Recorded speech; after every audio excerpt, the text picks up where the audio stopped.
하나님 말씀은 빌립보서 2장 17절 18절을 우리 같이 한 목소리로 읽도록 하겠습니다. 같이 읽습니다. 만일 너희 믿음의 재물과 승김 위에 내가 말을 전제로 들을지라도 나는 기뻐하고 너희 무리와 함께 기뻐하리니 이와 같이 너희도 기뻐하고 너와 함께 기뻐하라. 아멘. 바울은 빌립보 교회 성도들에게 한 마음으로 서서 또 한 뜻으로 복음의 신앙을 위해서 협력해야 된다라고 하는 말씀을 당부의 말씀을 주고 있었습니다. 그 이유는 이 빌립보 교회가 하나 되지를 못하였기 때문에 이 빌립보 교회 성도들에게 한 마음으로 한 뜻으로 복음의 신앙을 위해서 협력해야 된다라고 말씀을 하고 있습니다. 빌립보 교회는 두 가지 문제가 있었다라고 하는 겁니다. 하나는 그들에게 다툼과 허영이 있었고 또 그로 인해서 원망과 시비가 있는 교회였다라고 하는 겁니다. 그래서 사도 바울은 이 빌립보 교회를 향해서 이렇게 말씀하고 있습니다. 다툼과 허영의 문제, 또 원망과 시비의 문제를 해결하기 위해서 빌립보서 2장 3절이 이렇게 말씀합니다. 아무 일에든지 다툼이나 허영을 하지 말고 오직 겸손한 마음으로 각각 자기보다 남을 낮게 여기고 다른 사람을 나보다 낮게 여기며 이 다툼과 허영의 문제, 원망과 시비의 문제가 해결될 수 있음을 강조해 주고 있습니다. 빌립보 교회 성도들이 하나 되어지기 위해서는 이 겸손한 마음을 품고서 각각 자기보다 다른 사람을 나보다 나은 사람이다 이렇게 여기야 한다라고 말씀해 주고 있습니다. 바울은 이를 위해서 예수님의 겸손을 본을 들어서 설명을 해 주고 있습니다. 예수님은 근본 하나님의 본체신데 다른 말로 하면 예수님이 곧 하나님이시다라고 하는 겁니다. 그런데 그 예수님께서 하나님과 동등됨을 취할 것을 여기지 아니하시고 오히려 자기를 비워 종의 행실을 가지셨다라고 말씀합니다. 그 예를 들어서 말씀하시기를 예수님은 사람과 같이 되셨고 사람의 모양으로 나타나셨습니다. 예수님이 하나님이시지만 사람이 되셨고 아주 평범한 사람으로 이 땅에 오셨다라고 말씀하시는 겁니다. 뛰어난 사람도 아니고 귀족도 아니고 왕자도 아닌 아주 평범한 사람으로 이 땅에 오셨습니다. 예수님은 자기를 더욱 낮추시고 마지막에는 십자가에 죽으시기까지 하나님 아버지의 뜻에 복종하셨다라고 우리에게 사도 바울이 우리의 본이 되신 예수님의 낮아지심을 말씀을 해 주셨습니다. 이렇게 예수님이 자기를 낮추시니까 하나님이 예수님을 지극히 높여주시는데 예수님을 하나님께서 높여주시기를 모든 이름 위에 뛰어난 이름을 주시고 모든 입으로 예수를 주라 시인하게 하고 모든 무릎이 예수님 앞에 꿇도록 하나님이 예수님을 높여주시는 것을 보게 되었습니다.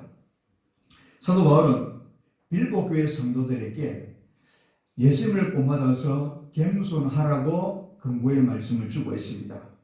그러면서 사도 바울은 예수님을 본받아서 겸손한 삶을 살았던 세 사람을 오늘 본문을 통해서 소개를 하고 있습니다.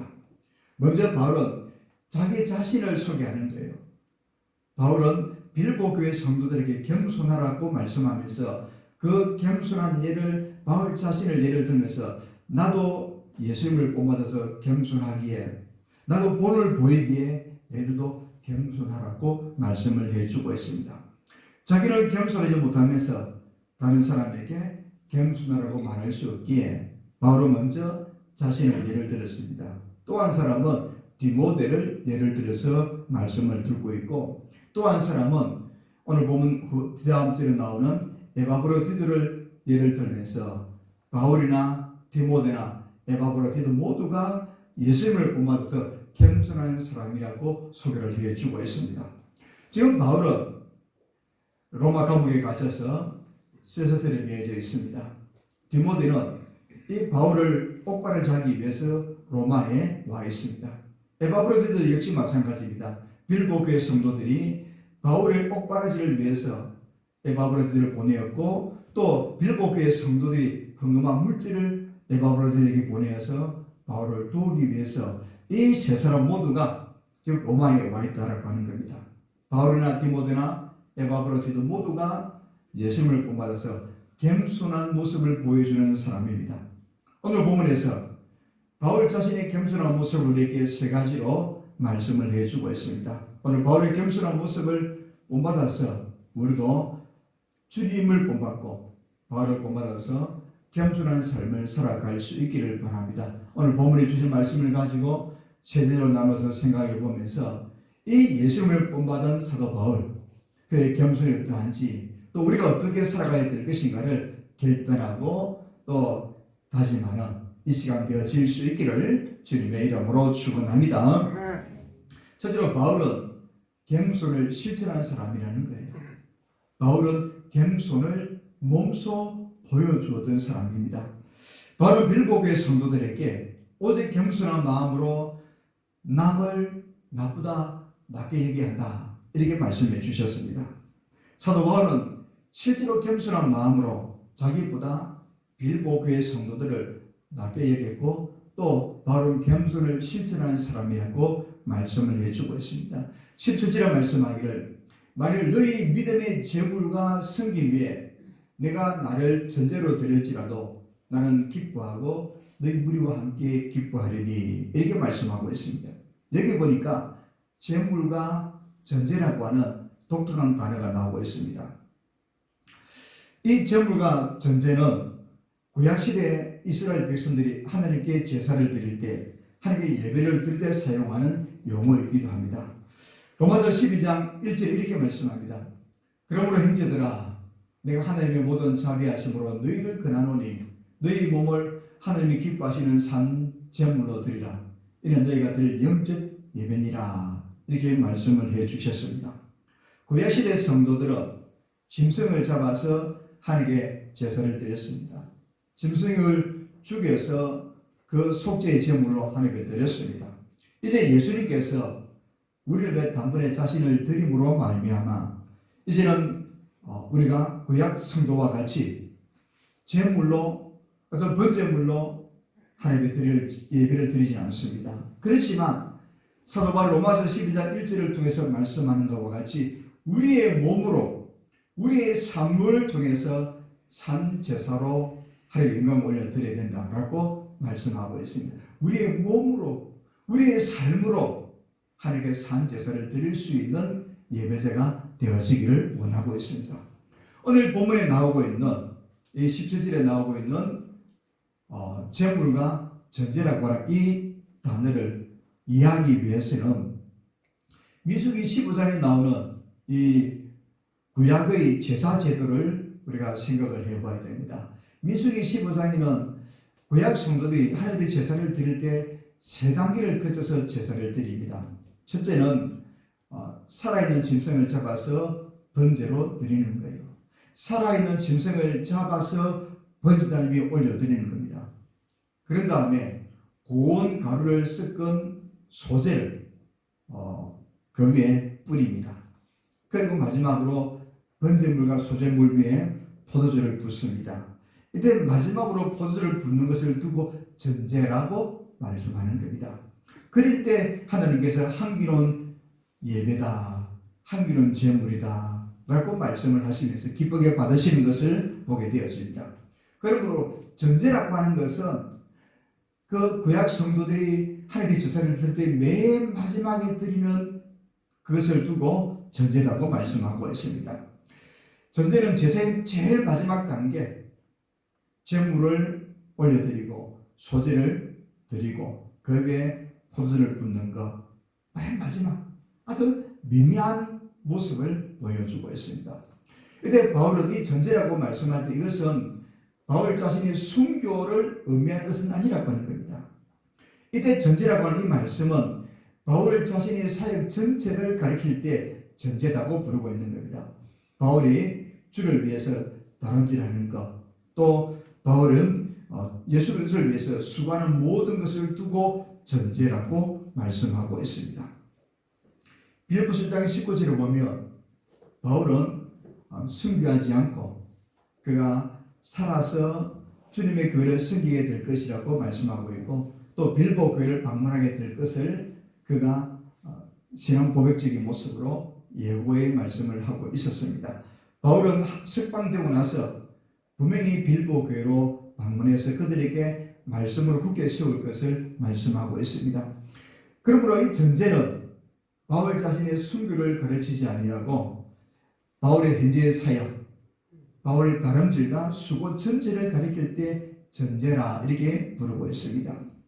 오늘 본문이 주는 말씀의 의미는 분명하다고 하는 겁니다. 바울은 이 17절을 통해서 바울 자신의 겸손을 보여주는데 여기 이렇습니다. 바로 빌보 교회 성도들의 섬김과 그들의 사역과 그들의 헌신과 그들의 충성과 그들의 핍박과 고난을 두고 재물이라 이렇게 부르고 있는 겁니다. 빌보 교회 성도들의 사역을 재물로 여기는 거예요. 그리고 하나님께 드리는 제사의 가장 중요한 것은 번제물과 소제물입니다. 바울은 자신의 사역을 두고 그 번제물과 소제비에 부어드리는 전제다라고 하는 거예요. 예배의 중심에 있어서 구약 성도의 제사에 있어 가장 중요한 것은 번제물이라는 겁니다. 소제물. 가장 중요한 것 위에 아주 조그만 전제를 부어드리는 것. 바울은 빌보 교회 성도의 그 헌신과 섬김을 두고 큰 제물이라고 말씀하고 있고, 자신의 사역은 그 위에 부어드린 아주 적은 전제와 같다라고 말씀하고 있습니다. 바울은 자신의 사역보다도 빌보 교회 성도들의 사역을 더 크게, 더 귀하게, 더 낮게 여겼다라고 하는 거예요. 이것이 바울의 겸손의 모습이라는 겁니다. 바울은 얼마나 위대한 사도입니까? 얼마나 많은 교회를 세웠습니까?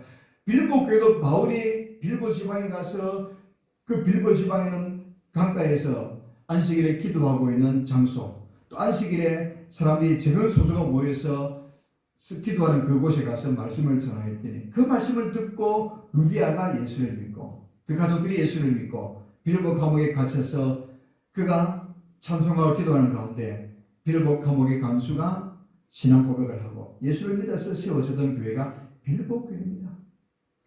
빌보 교회 성도들은 바울의 사역, 바울의 수고 잊지 못하는 것이 빌보 교회 성도들입니다. 얼마나 감사하고 감격히 하겠습니까? 그런데 바울은 자기의 사역보다도 빌보 교회 성도의 사역을, 빌보 교회 성도의 섬김을 훨씬 큰 제물로 여겼다는 거예요. 자신의 사역은 그 번제물과 소제 예배에 붙는 아주 조그만, 아주 미미한 전제물에 불과하다라고 말씀을 해주고 있습니다. 본래 빌보 교회 성도들은 이방인들입니다. 이방 사회에서 복음을 듣고 예수를 믿고 예수 믿은 이후에 복음을 전한다는 것은 결코 쉬운 일이 아니라는 거예요. 빌보서 1장 28절에 보면 빌보 교회 성도들이 복음을 전하기에 많은 배설자들이 있었다라고 말씀하고 있습니다. 빌보서 1장 29절로 30절에 있는 말씀을 보면 이렇게 말씀합니다.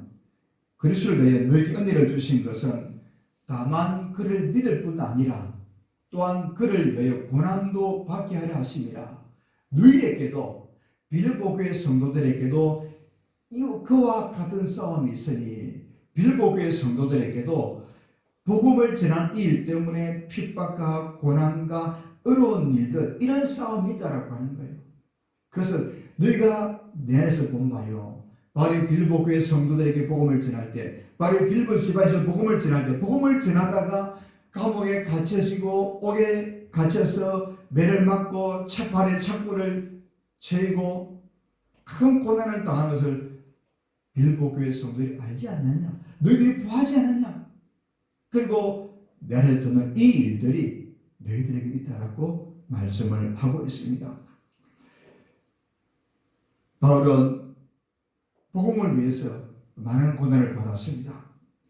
바울은 빌립보서를 기록할 당시에도 복음을 전하다가 로마 감옥에 갇혀서 시사설에 매여 있는 그런 상황에 놓여져 있었습니다. 마찬가지로 빌립보 교회 성도들도 많은 고난을 받아야 됩니다. 그들에게도 바퀴가 있다라고 하는 겁니다. 그들도 이방 사회에서 복음을 전하고 또 복음의 삶을 살아간다는 자체가 굉장한 어려운 일들과 고난이 있다라고 하는 겁니다. 그런데 바울은 자신이 예수 그리스도를 위해서 받는 고난은 아주 작은 전제물에 불과하다라고 하는 겁니다. 반대로 빌립보 교회 성도들이 예수 그리스도를 위해서 받는 고난, 핍박은 더 큰 재물이라고 말씀하는 겁니다. 바울은 겸손한 마음으로 자기보다 남을 나쁘게 여기는 사람이었습니다. 이처럼 바울은 예수님을 본받아서 몸소 겸손을 실천하는 사람이 바울의 삶이라는 겁니다. 사랑하는 여러분, 바울은 빌립보 교회 성도들을 두고 더 큰 재물로 섬기는 사람이라고 소개를 합니다. 바울 자신은 위대한 사역을 하고 있는 바울, 빌립보 교회를 세울 뿐만 아니라 많은 교회를 세웠던 바울 자신의 사역은 빌립보 교회 성도들이 이방 땅에서 이방인에게 복음을 전하며 살아가고 있는 그들의 핍박, 헌신, 또 충성을 큰 재물로 여기고 자신의 사역은 아주 적은 전제물에 불과하다고 낮추는 바울의 모습을 볼 수 있습니다. 사랑하는 여러분, 우리도 이 사도 바울을 본받아서 남을 낮게 여겨야 됩니다. 우리 같이 합시다. 늘 겸손한 마음으로 각각 자기보다 남을 낮게 여깁시다. 여러분, 그렇게 살면 하나님을 기쁘시게 해드리고 하나님 영광을 돌리는 삶을 살아갈 수가 있습니다. 겸손한 삶을 살아가는 우리 모두가 되셔서 하나님께 영광이고 하나님께 큰 기쁨을 올려드릴 수 있는 저와 여러분의 삶이 되시기를 주님의 이름으로 축복합니다. 아멘. 평소에 바울은 자신을 전제로 드림을 기뻐했다라고 말씀하고 있습니다. 오늘 보면 17절에 보니까 만일 너희 믿음의 재물과 승리 위에 내가 나를 전제로 드릴지라도 나는 기뻐하고 너희 무리와 함께 기뻐하리니 라고 말씀하고 있습니다. 이렇게 보니까 맨 마지막에 너희 무리와 함께 기뻐하리니 라고 하는 겁니다. 빌립보서에는 기쁨이라는 단어를 굉장히 많이 쓰고 있습니다. 기뻐하라, 또 기뻐하라, 항상 기뻐하라, 이 기쁨에 대한 말씀들을 많이 해주고 있습니다. 바울은 실제로 이 빌립보서를 통해서 자신이 기뻐하는 이유들을 여러 차례 말씀을 해주고 있습니다. 바울은 이 빌립보 교회 성도들을 생각할 때마다 빌립보 교회 성도를 위해서 기도할 때마다 하나님께 감사했고 기뻐했습니다. 빌립보 교회 성도들만 생각나면 바울에게 있어서 그들이 기쁘다는 거예요. 그들이 믿음으로 살아가는 것, 이방 땅에서 복음을 위해서 살아가는 것이 너무나 기쁘고 감격스럽고 그들의 성김과 헌신과 충성과 믿음과 봉사와 이 모든 일들을 생각해 볼 때 바울을 미소짓게 하는 것이 빌립보 교회 성도의 삶이었습니다. 그래서 빌립보서 1장 3절 4절에 말씀하기를 내가 너희를 생각할 때마다 나의 하늘에게 감사하며 간구할 때마다 기도할 때마다 너희 무리를 인하여 기쁨으로 항상 간구하마. 이렇게 바울은 이 빌립보 교회의 성도를 생각할 때 위해서 기도할 때마다 기쁨으로 즐거움으로 기도했다는 거예요. 여러분, 우리가 누군가를 위해서 기도할 때 기쁨으로 기도할 수 있다는 것은 얼마나 큰 은혜인지 모릅니다. 항상 성도들 생각할 때마다 기쁨으로 기도할 수 있는 이런 바울의 마음이 우리에게 있어야 된다는 겁니다. 바울은 빌립보 교회 성도들을 생각할 때마다 큰 기쁨으로 즐거움으로 기도했고 감사를 드렸다는 겁니다. 또 바울은 수사설에 매여 있지만 그가 매임으로 인해서 오히려 복음이 더욱더 크게 전해지고 복음의 진전이 있었게 됨을 감사를 드리고 기뻐하는 것을 보게 되었습니다. 1장 12절 13절에 보니까 행자들아 내가 당한 일이 지금 바울이 로마 감옥에 갇힌 이 일이 도리어 복음 전파의 진전이 된 줄을 너희가 알기를 원하노라. 사실 빌립보 교회 성도들은 바울 로마 감옥에 갇혔다 그랬더니 근심하고 걱정하고 염려하고 어떻게 할까? 바울이 순교하지 아니할까? 저 위대한 사도 바울이 어려운 일을 당하지 아니할까? 노심초사 걱정하고 있는 그들에게 내가 당한 일 때문에 너희들이 걱정하지 말라는 거예요. 왜냐하면 그 일이 복음 전파의 진전이 되었다라고 하는 겁니다. 나의 매임이 그리스도 안에서 모든 시대안과 그 밖의 모든 사람에게 나타났으니 라고 하는 겁니다. 바울이 로마 감옥에 갇혀 있는 이 일 때문에 로마 교회 성도들이 그렇게 하고 싶었던 로마의 귀족들 또 로마의 정예 부대들 이 로마의 그 정치와 군사의 그 중요력에 있는 사람들에게 복음을 전하고 싶었는데 길이 없는데 바로 로마 감옥에 갇혀 있는 이 일 때문에 로마의 그 시위대 아주 정규 부대 중에서도 제일 정예 부대에 있는 이 로마의 군인들에게 복음을 전할 수 있는 기회가 되었고 그 일을 통해서 시대 안에 있는 몇 사람이 예수를 믿었다는 거예요. 바울은 이 일을 전하면서 너희들이 내가 고난당하는 것 때문에 염려하지 말라는 거예요. 내가 이 일 때문에 로마 시대 안에 또 밖에 있는 사람들에게도 복음이 전해졌으니 얼마나 기쁜 일인가. 바로 지금 기뻐하고 있습니다. 또 하나는 로마 교회 성도들 가운데서 바울이 감옥에 갇혀 있으니까 바울이 자유롭게 복음을 전하지 못한 이 일 때문에 로마 교회 성도들이 두 종류로 복음을 전하는 겁니다. 한 사람은 바울을 대신해 열심히 복음을 전하고 있는 사람들이 있었고 또 한 종류의 사람은 바울을 시기하고 비방하고 바울을 깎아내리기 위해서 복음을 전하는 열심히 복음을 전하는 사람들이 있었습니다. 비방하고 순수하지 못한 뜻으로 복음을 전하는 사람들이 로마 교회 성도 안에 있더라고 하는 겁니다. 근데 바울은 그들이 비방하든지 그들이 순수하지 못한 마음으로 복음을 전하든지 간에 나는 기뻐한다는 겁니다. 왜냐하면 그들이 전하는 것은 이단도 아니고 다른 복음도 아니라 오직 예수 그리스도를 전하기 때문에 그들이 전하는 목적이 순수하지 못하더라도 전파되는 것은 그리스도니 나는 기뻐한다라고 하는 거예요. 1장 17절 18절에 말씀하기를 그들은 나의 매임에 괴로움을 더하게 할 줄로 생각하여 이 로마 교회 성도 가운데 몇 사람들이 더 열심히 복음을 전하면서 바울 당신만 복음을 전할 줄 아느냐? 우리도 복음을 전할 줄 안다고 비방하고 순수하지 못한 마음으로 복음을 전하는데 바울이 이렇게 말합니다. 그러면 무엇이냐? 거치를 하든지 다툼을 하든지 참으로 하든지 어떤 방도를 하든지 전파되는 것은 그리스도니 이로써 나는 기뻐하고 또한 기뻐하리라. 이렇게 바울이 자신의 기쁨을 이렇게 소개하고 있습니다. 이처럼 바울은 항상 기뻐했습니다. 처한 환경이 세 가지를 살펴볼 때 좋은 환경이 아닙니다.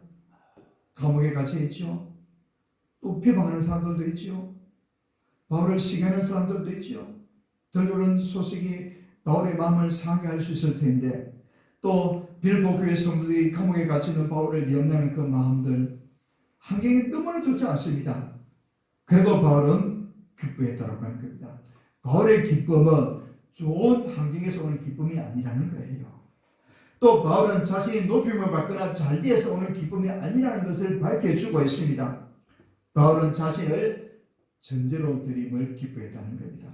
바울은 자신이 주를 위해서 사역할 수 있게 되어진 것을 기뻐했음을 말씀해 주는 겁니다. 바울이 복음을 전하다가 감옥에 갇힌 것도 바울이 교회를 세운 것도 바울이 이방인에게 복음을 전하는 모든 사역이 내가 주님 앞에 들을 수 있기 때문에 기뻐하고 즐거워한다는 겁니다. 바울은 네 번째로 자신을 희생하는 것을 기뻐하고 있음을 보여주고 있습니다.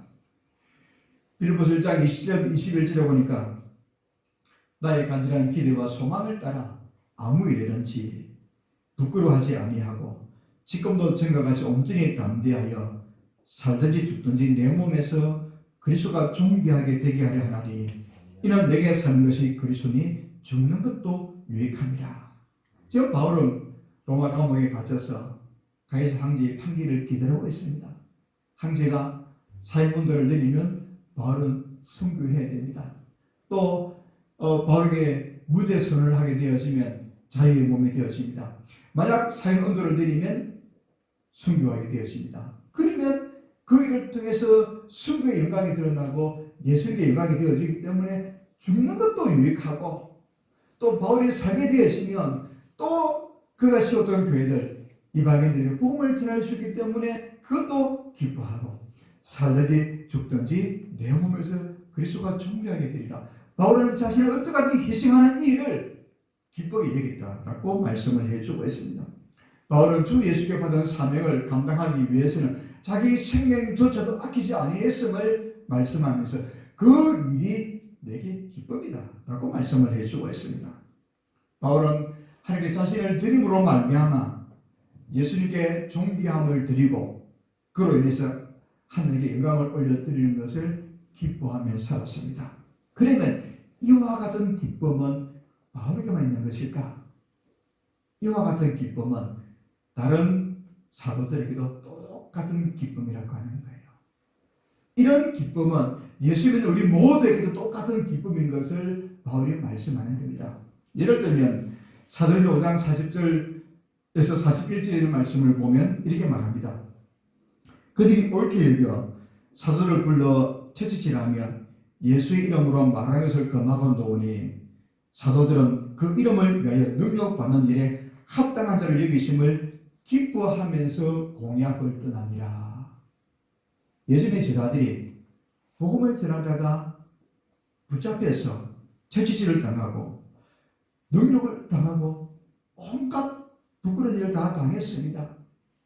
그럼에도 불구하고 그 일이 합당한 줄로 여겼다라고 하는 겁니다. 복음을 전하면서 핍박을 받고 고난받는 일을 합당한 일이다, 억울하다라고 생각지 않았다는 거예요. 오히려 그 일을 기뻐하면서 공약을 떠나더라 이렇게 말씀하는 거예요. 왜 그렇습니까? 그들에게도 바울과 같이 주를 위해서 희생하는 일에 기쁨이 있기 때문에 기뻐하는 겁니다. 바울이 가지고 있는 기쁨이 예수님을 따르는 제자들에게 가지고 있는 기쁨이었고, 뿐만 아니라 빌보 교회 성도들에게 있는 기쁨이었고, 오늘 저와 여러분에게 똑같은 기쁨이 있어야 한다라고 말씀을 해주고 있습니다. 그렇다면 이와 같은 기쁨은 누구에게서 배웠을까? 이와 같은 기쁨, 자신을 하나님 희생을 드리면서 얻는 이 기쁨은 누구로부터 얻게 되어진 것일까? 물론 그것은 예수님을 뽑아서 얻는 기쁨이었습니다. 히브리서 12장 2절에 이렇게 말씀합니다. 믿음의 주여 또 온전하게 하시는 인 예수를 바라보자. 그는 그 앞에 있는 기쁨을 위하여, 그 앞에 있는 기쁨, 하나님이 예수님 이름을 높여주시는 기쁨, 하나님 보좌 우편에 앉으시는 기쁨, 하나님이 부활시키시고 하늘로 승천하게 하시고 하나님 보좌 우편에 앉아서 만왕의 왕이 되시는 이 놀라운 기쁨을 바라보면서 그 기쁨을 위해서 십자가를 참으시고 부끄러움을 개치 아니하시더니 하나님 보좌 우편에 앉으시느니라 이렇게 말씀합니다. 예수님이 보여준 이 본을 바울이 배웠고 다른 제자들도 배웠다는 거예요. 자, 바울은 복음을 전하다가 감옥에 갇혔습니다. 쇠사슬에 매여서 자유의 몸이 되지 못했습니다. 바울이 복음을 전하든지 밥을 먹든지 잠을 자든지 언제나 하루 24시간 시위대에 있는 병사들이 자기 몸에 착고를 메고 바울의 몸에 착고를 메고 항상 이렇게 바울은 자유의 몸을 가지지 못해서 늘 매여 있는 삶을 살아가야 됩니다.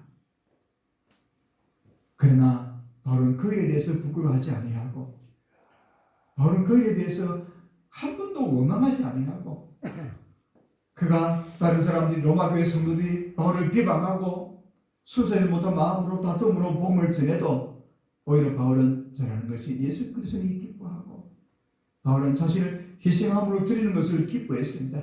누구로부터 배운 것입니까? 예수님이 그런 삶을 사시기에 예수님을 본받아서 자신도 그런 기쁨을 얻었다는 거예요. 제자들 역시 마찬가지라는 거예요.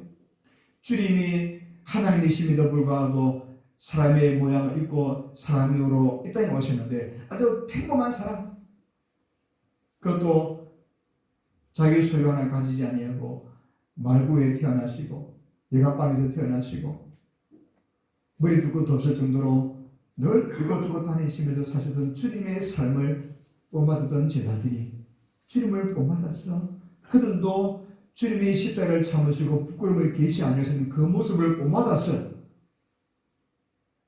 제자들뿐만 아니라 바울에게도 또 모든 초대교회 성도들에게도 기쁨이 있었다라고 말씀해 주고 있습니다. 이와 같이 예수님을 본받아서 바울도 다른 사도들도 자신을 하나님의 제물로 드림을 기쁘게 여겼습니다. 그들에게 있었던 진정한 기쁨, 자신을 하나님의 제물로 드림으로 말미암아 얻는 영원한 기쁨이 있었기에 고난도 핍박도 부끄러운 일들도 개의치 아니하시고 자존심에 상하는 일도 개의치 아니하시고 오직 복음 앞에 자신을 제물로 드리는 모습을 보게 되었습니다. 세상 사람들은 이렇게 생각하면 삽니다. 좀 높아지고 잘 살고 건실한 인물들 좋아합니다. 세상의 사람들은 이런 데서 기쁨을 찾습니다. 그렇지만 우리 그리스도인들은 자신이 하나님께 들어질 때에 하나님의 영광을 받으십니다.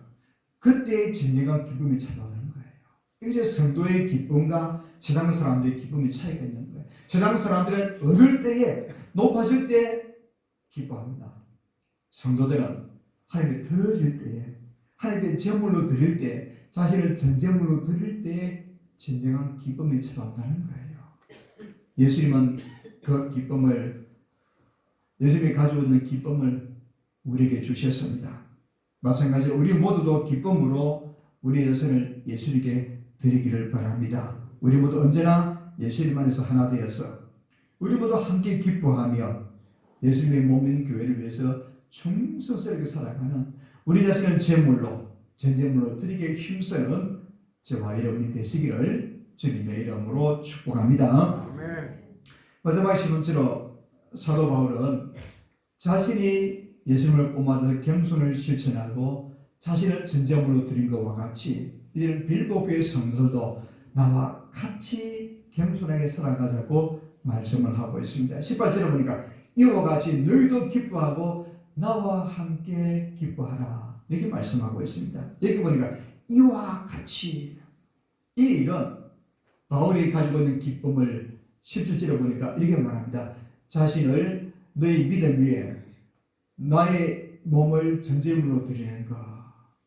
바울은 자신을 전제로 드리는 이 일을 기뻐하고 기뻐한다라고 말씀하면서 이와 같이 다른 말로 하면 빌보 교회 성도들도 내가 내 자신을 너희 믿음 위에 너희 제물 위에 전제물로 드리는 것과 같이 너희도 나와 함께 겸손하게 살아가자고 당부하는 거예요.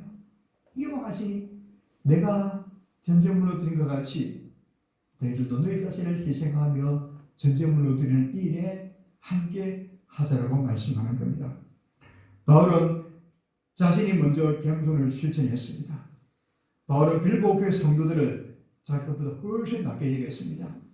빌보 교회 성도들의 헌신과 그들의 승인과 그들의 믿음을 큰 제물로 얘기했습니다. 바울은 자신의 사역 전체를 두고 바울의 다람쥐가 수고 전체를 두고 전제물에 불과하다고 얘기했습니다.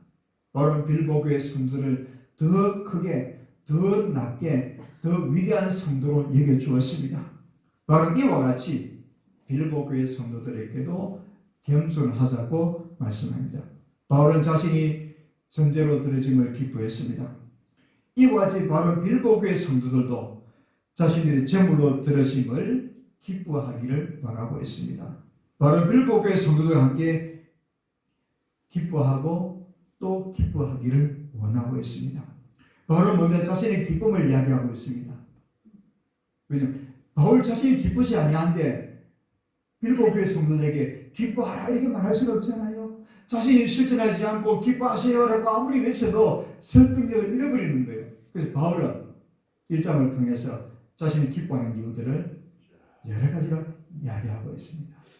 그리고 빌보 교회 성도들에게도 나와 함께 기뻐하자라고 말씀하고 있습니다. 바울은 로마 감옥에 갇혀서 쇠사슬에 매여 있습니다. 그리고 한 번도 원망하거나 불평하지 아니했습니다. 오히려 자신의 전제로 들어짐을 기뻐했습니다. 자신의 작은 재물로 들어짐으로 예수님이 존귀하게 되어지고 하나님 영광을 받으신 이 일을 바울은 마땅히 여겼고 기뻐했습니다. 빌립보 교회 성도들도 이방 땅에 세워진 교회이기에 이방인에게 복음을 전하다 보면 핍박을 받고 고난도 받게 되었습니다. 그들은 대제사 때문에 두려워하지 말 것을 말씀하고 있습니다. 바울이 보여준 태도와 같이 자신들도 제물로 드려지는 것을 기뻐하기를 원하고 있습니다. 대제사들 때문에 두려워하지 말고 또 이방인에게 복음을 전한 일 때문에 핍박을 받더라도 두려워하지 말고 그 일을 기뻐하라고 말씀해 주고 있습니다. 왜 그렇습니까? 마태복음 5장 11절 12절에 보니까 예수님이 말씀하시기를 예수님으로 말미암아 핍박을 받으며 예수님으로 인해 핍박을 받을 때 기뻐하고 기뻐하라 이랬습니다. 그 일을 주님이 말씀하시기를 하늘에서 무엇이 크다 이랬습니다. 무엇이 클까요? 상이 크다 그랬습니다. 주를 위해서 핍박을 받으면 하늘나라에서 상이 크다라는 주님의 말씀 때문에 바로 빌립보 교회 성도들에게 제물로 드려지는 것을 기뻐하고 이방 땅에서 복음을 전한 일 때문에 핍박을 받고 고난을 받는 것도 기뻐하는 겁니다. 왜냐하면 하나님 앞에서 상이 크기 때문에 빌립보 교회 성도들은 큰 제물로 드려지기 때문에 바울이 고백하는 것과 같이 너희 믿음에 큰 제물로 드려지기 때문에 더 큰 기쁨을 가져야 한다는 겁니다. 더 큰 제물로 드리기에 더 큰 기쁨을 가지라고 말씀합니다. 그러면서 오늘 18절에 보니까 이렇게 말합니다. 나와 함께 기뻐하라. 여기 보니까 함께 기뻐하라 이렇게 말씀을 해주고 있습니다. 빌립보 교회 성도들은 이 함께라는 단어를 기억해야 됩니다. 함께 되지 못해서 어떤 일이 생겼습니까? 다툼과 허영과 원망과 시비가 생긴 거예요. 함께 하지 못하였기 때문에 하나 되지 못하였기 때문에 다툼도 생기고 허영도 생겼고 원망도 생겼고 시비도 생겼다는 겁니다. 또 기뻐하라는 단어를 잊지 말아야 한다는 겁니다. 기뻐하지 못하였기 때문에 원망과 시비가 생기는 거예요. 함께하지 못하였기 때문에 하나되지 못하였고 기뻐하지 못하였기 때문에 원망하고 시비하는 거예요. 우리 모두는 예수님 안에서 한 피바다 한 몸 이룬 지체들입니다. 찬송가에도 그랬잖아요. 예수님으로 말하면 한 피바다 한 몸 이룬 형제요. 우리는 예수 그리스도 안에서 예수님의 십자가의 보혈로 주님이 우리 위해서 피 흘리시고 살찌신 그 은혜로 인해서 그리스도 안에 한 형제가 되어졌습니다. 이제 우리들도 바울이 말씀한 함께라는 단어와 기뻐하라는 단어를 꼭 기억해야 됩니다. 함께 하나 되어야 되겠고 기뻐해야 된다. 이 단어를 가지고 있으면 원망하지 않습니다. 주님 안에서 기뻐하는데요. 바울의 기쁨이 어떻습니까? 한계적인 기쁨이 아니잖아요. 바울이 높임을 받는 것 때문에 기뻐하는 것도 아닙니다. 세상에서 좋은 일을 얻을 게 기뻐하는 것도 아니라 바울의 기쁨이 무엇입니까? 쇠사슬에 매여 있어도 바울은 기뻐했습니다. 바울이 비방하는 사람들 때문에 원망하지 않았습니다.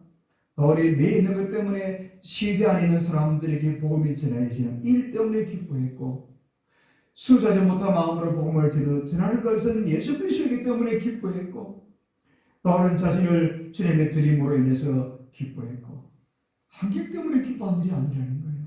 사람들은 사업이 잘 되고 농사가 잘 되고 자녀가 잘 되어지고 뭔가 환경이 좋으면 좋은 일이 생겼다라고 기뻐하고 즐거워하지만 성도의 기쁨은 그것이 아니라 복음을 전해지는 것 때문에 나로 인해서 복음이 전해지는 것 때문에 나로 인해서 주님이 높아지는 것 때문에 나의 희생을 통해서 주님의 영광을 받으신 일 때문에 기뻐하는 것이 성도의 기쁨이라는 겁니다. 우리는 이 일을 가지고 있으며 원망할 일이 없는 거죠. 다툴 일도 없다고 하는 겁니다. 우리 이렇게 살아가야 됩니다.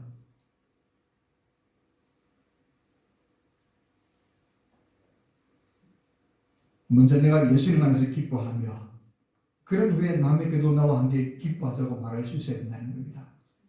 우리 같이 합시다. 내가 먼저